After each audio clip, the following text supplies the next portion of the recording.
কিছুদিন আগে রথ উপলক্ষে সিলেটের রিকাবি বাজারে যে মেলা বসেছিল সেখানে কি আপনারা গিয়েছেন?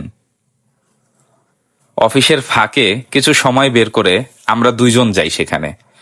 অনেক সুন্দর সুন্দর জিনিস আমরা সেখানে লক্ষ্য করি। ছোট থাকতে মেলায় অনেক ঘুরেছি, কিন্তু বড় হয়ে যাওয়ার পর এখন আর কেন জানি মেলার প্রতি তেমন একটা টান আসে না।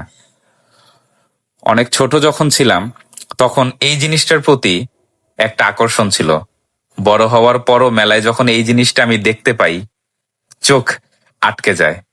কিন্তু কিনা হয়নি।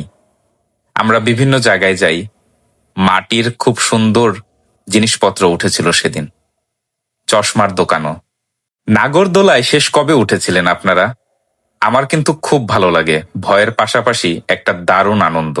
আমরা একসময় আমাদের শক্তি প্রদর্শন করতে যাই, পরীক্ষা করি কার গায়ে কত শক্তি। এই ভাইটি তার ঘুষির সংখ্যা অনেক বেশি উঠাতে পেরেছিলেন, আমার থেকেও বেশি। আমার খুব ভালো লাগে এই বিষয়টা। তারপরে একটা পিচ্চি ছেলে সাহস জোগাড় করতে পারছিল না, আমার কথায় সাহস জোগাড় করে এক পর্যায়ে সে তার শক্তি পরীক্ষা করে। তার ভবিষ্যতের জন্য শুভকামনা থাকলো।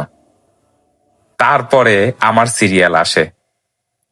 আমি তেমন একটা সংখ্যা উঠাতে পারিনি, মনটা একটু খারাপ হয়, কিন্তু তারপরও চেষ্টা করেছি।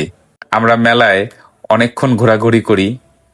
এই জিনিসটা ছোট থাকতে অনেক কিনেছিলাম, কিন্তু বড় হওয়ার পর আর এটা কেনা হয়নি কখনো। কিন্তু চোখ আটকে গেছে মেলায়। খুবই পুরাতন একটা জিনিস। আমার বয়সী অনেক মানুষই এটা হয়তো কিনেছেন, জোর করে মা বাবাকে দিয়ে কিনিয়েছেন। হয়তো এসব স্মৃতি আপনাদের কাছে এখনো তরতাজা। এই নৌকায় অনেকেই উঠতে ভয় পায়। আনন্দ আর ভয় এই দুইটা যেন পাশাপাশি কাজ করে।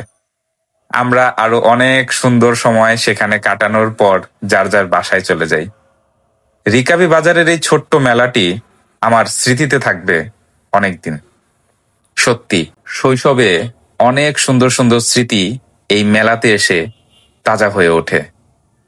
সবাই ভালো থাকবেন, আর সময় পেলে অবশ্যই নিজেকে রিফ্রেশ করার জন্য এইসব ছোট ছোট মেলায় অংশগ্রহণ করবেন।